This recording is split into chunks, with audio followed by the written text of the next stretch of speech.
Cool. Hello, everybody. My name is Eli. In this presentation, we will speak about Royal Ransomware. We will talk a little bit about the group, about the tactics behind the group. We'll give some overview, some technical analysis of the ransomware and evolution. So before we start, we'll just introduce ourselves. So my name is Eli. I'm a security researcher at Cybereason. I'm specialized mainly in reverse engineering malware, and I have a BSc in computer science. In my spare time, I like to write some independent blogs in Medium about e-crime, malware, etc. Hi guys, I'm Alon Laufer. I'm a senior threat hunter at Cybereason. I have multiple years of experience at the Israeli Air Force, and I specialize in digital forensics. In my spare time, I like to watch football and also play. So, cool. So we start with some information about the group. So really in a high level, this group was first seen in the second quarter of 2022. The group is suspected to consist of former Conti members. For those of you who don't know, Conti was maybe the largest e-crime syndicate when it comes to ransomware operation in the last years. Although they disbanded after the notorious Conti leaks, I'm sure some of you know about it. And they have been divided into multiple groups. Some of them are allegedly Blackbuster, Hive, and also Royal Ransomware. So the Royal Ransomware group is also responsible for multiple high-profile attacks. We will specify one of these attacks in a little bit more detail. And funny enough, the Royal Group was the first and only group since Conti surpassed Lockbit in victim number per month. So when we speak about victimology, the group mainly targets the United States, and accordingly, the FBI has released a security advisory about the group. Also, they include TTPs, mitigations. This advisory is publicly available online, and you can download it. When it comes to specific sector, the group is known to target the healthcare and the public sector, the public health sector. Unlike other groups, such as, for example, Lockbit, who try to avoid attacking health sector, and also when an affiliate attack and encrypt some health institute, they ban him for it and stop working with it. Similar to the FBI, the US Health Sector Cybersecurity Coordination Center has released an advisory about the group, again, TTPs and mitigations. So I said the group has several high-profile attacks. I will just mention one of them, a pretty recent one. So a couple of months ago, the city of Dallas was impacted, and some of the services were encrypted. So the ransomware group impacted multiple of the city services, such as the IT services, police department, emergency service, 911, etc. One funny anecdote is that the 911 operators mentioned that following the encryption, they had to write the request from the victims that called them by pen and paper because their computer just didn't work. When it comes to initial access, the group is not really that non-traditional. They tend to use social engineering as basically most of the group. First, using malvertising, which is just using unwanted or fake ads to install and download malicious software, or pretend to be legitimate, but it is malicious software. And also through phishing, the classical document, which contains JavaScript, PS1, .bat, etc., that start to propagate the attack. When it comes to threat loaders, Royal Ransomware is known to use the bootloader, which is basically just a script-based malware. This malware known to arrive as an MSI installer that's pretending to be some legitimate software. Again, it's really connecting to the malvertising aspect because the user think that he download a legitimate tool, let's say Zoom, but his Zoom is actually not the real Zoom. So then bootloader come, MSI, and the legitimate, the malicious activity start. I guess some of you already know, threat loaders and ransomware operators or operation are not common because, for example, Blackbuster has Qbot, Conti has the Bazaar loader, Ryuk has Trickbot and Emotet, so these collaborations are not really not expected. And now we'll take a deep dive to the Windows variant. So, for the technical analysis of the Windows variant, I would say just the first version of the Royal Ransomware from last September. So let's start. As an operator, at the beginning, you need to execute the ransomware with three optional parameters. The first one is the path. The operator can specify a path, any folder to encrypt. This is optional. The second one is the EP, encryption percentage, also optional. We will talk about the partial encryption we'll talk about it later. And the last one is required. This is the ID. It's basically 32-digit strings. So at the beginning of the execution, the ransomware will delete the shadow copy. The volume shadow copy service is a window feature that creating copies of the files and the volumes for data recovery and backup purposes. As you can see, it uses the VSS admin.exe process, and it deletes all the shadows quietly. What it means that it's not showing messages while it's running, it's running in the background. And the second picture you can see is taken from the Cybereason Defense platform. You can see our test of the execution of the Royal Ransomware, and then it will spawn the VSS admin.exe process to delete the shadow copies. Then it creates an exclusion list of file types and directories which are the ransomware won't encrypt and will skip on them while it encrypts files. These file types and directories are essential for the ransomware execution. For example, some of the operators are running commands using bat files, so the ransomware won't damage the proper execution of the ransomware.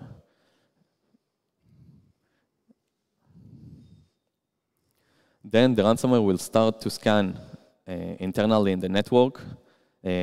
First, it will create a socket using the socket API call. Then it will use the WSA octal to get the address for the connect EX function. And it will internally scan in the network for the traditional internal IP addresses. And it uses the SMB port. At the beginning, I said that if the operator is not specify a path, it will scan internally in the network. So this is it. If I specify a path, it won't scan internally in the network. So I will explain a little bit about the Windows Restart Manager. Windows Restart Manager is a feature in Windows that allow us to shut down and restart the application and processes. It's basically, the main purpose is to free a resource that is being used to complete any installation or any update. Many adversaries are using this feature to free resources for targeted files for encryption. As you can guess, Royal also using this feature. They are using the Windows Restart Manager for the files that are targeted for encryption, and they're using the API called RM shutdown to kill the process. And also we can see this kind of abusing the Windows Restart Manager in Conti, Babuk, and Lockbit. They are doing the same.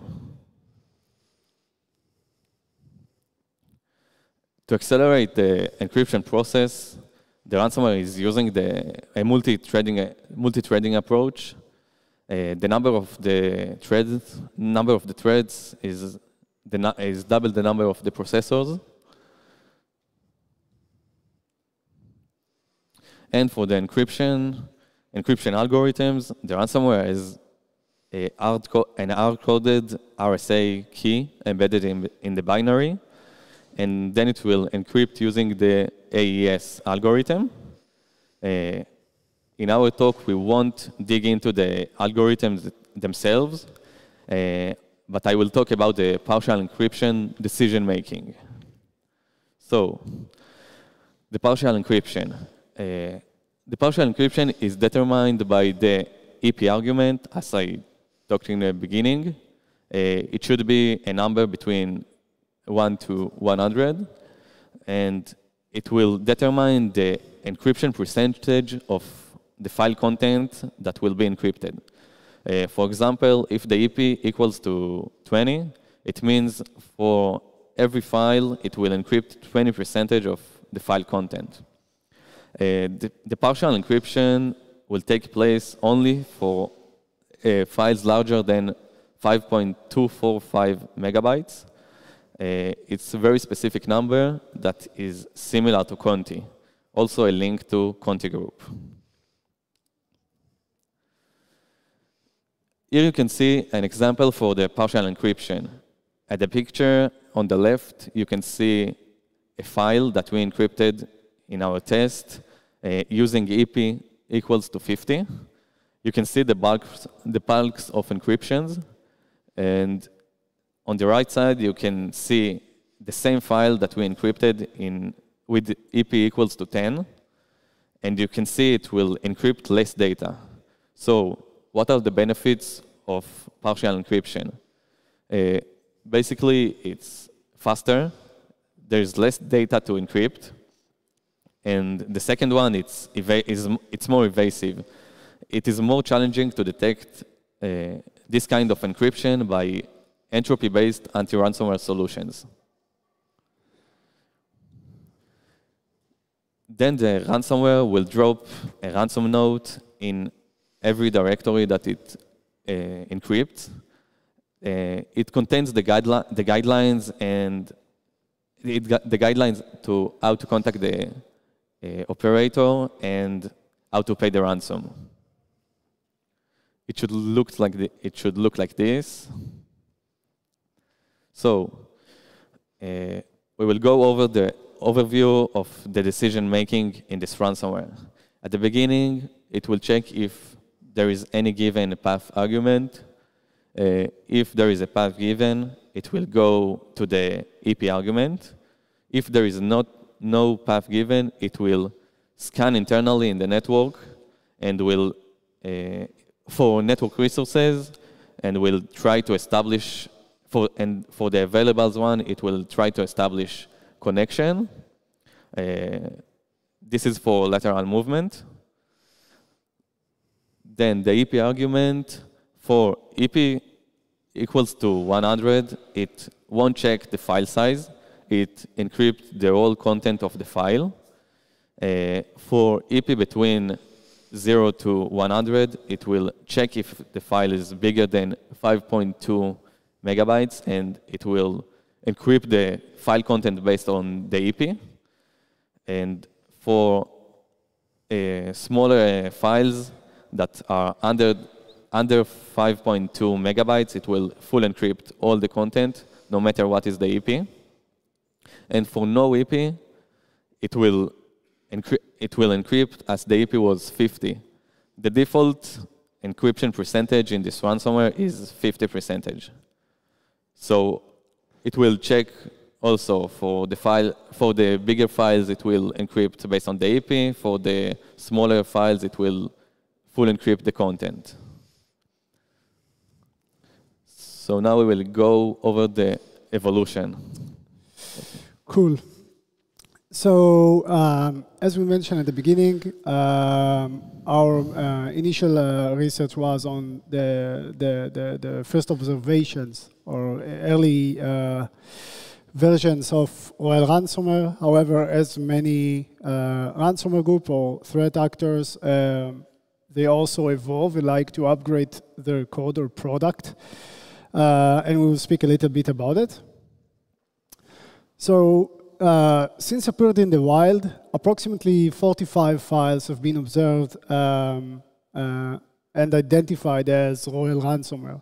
And although their time of appearance is a little bit more sporadic, when it comes to the creation time, count per number of files, the number is relatively small, and we managed to aggregate them to 5.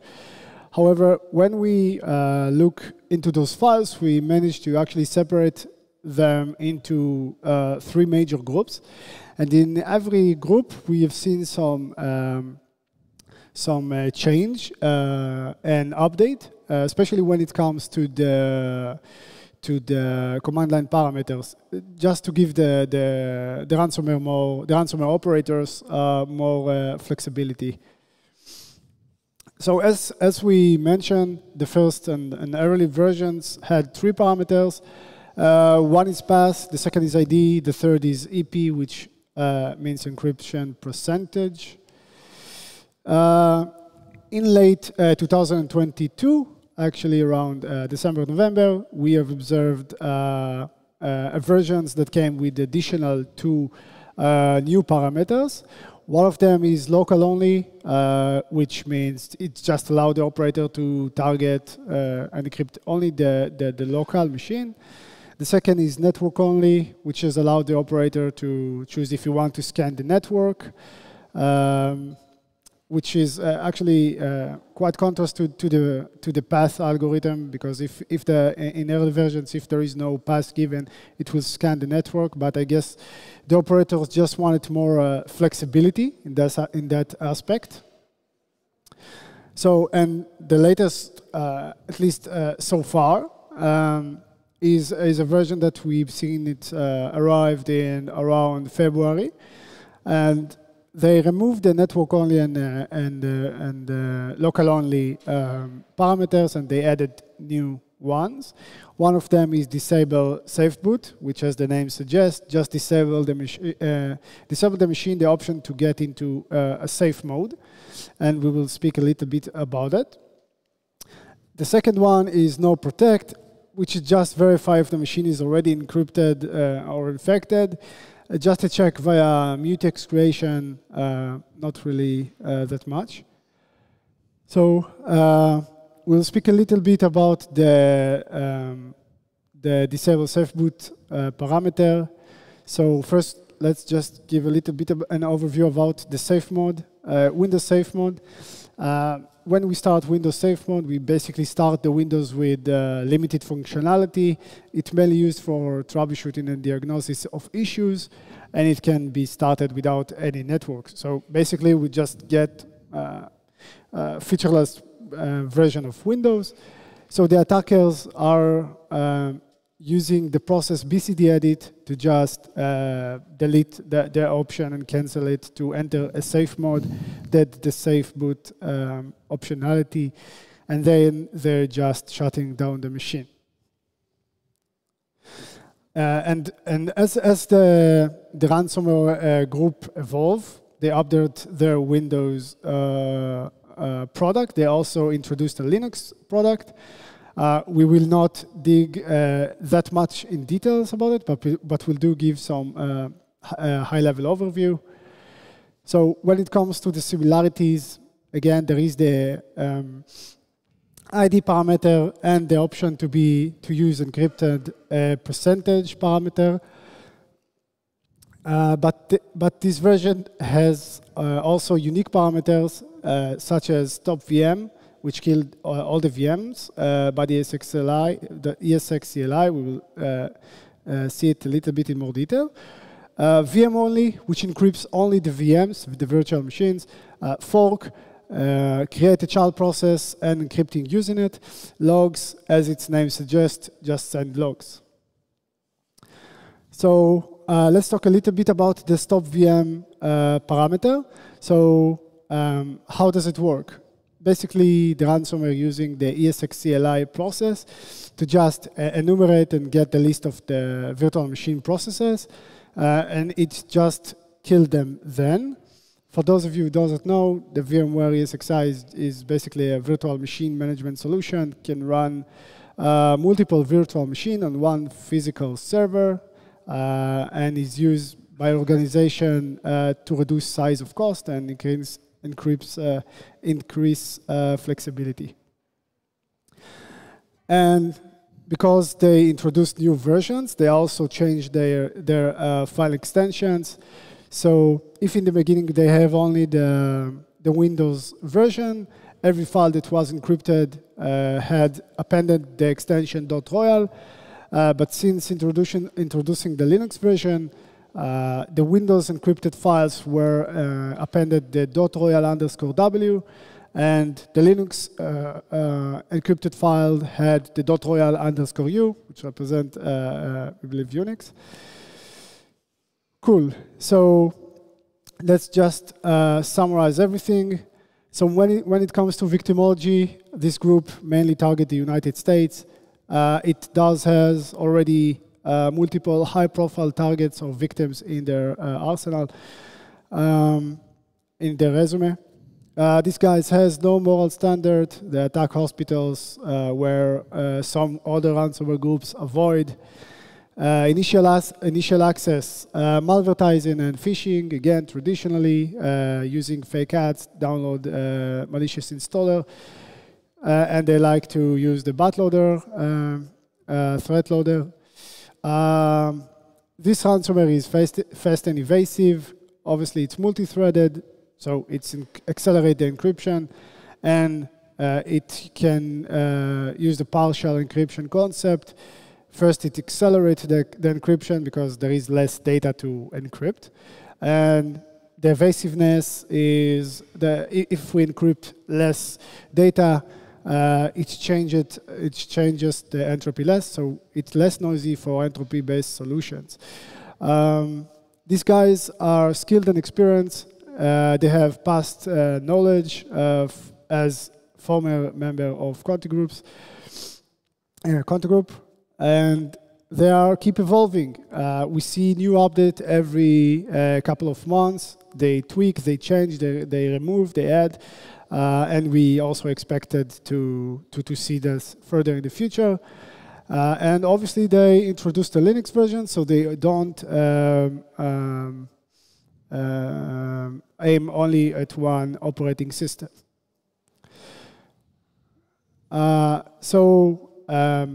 For those of you who want to see the full research, we welcome you to visit our article in the Cybereason website. Also, we want to say thank you for Mark Zipperstein, which helped us writing this blog. And that's it. If you have more questions, please.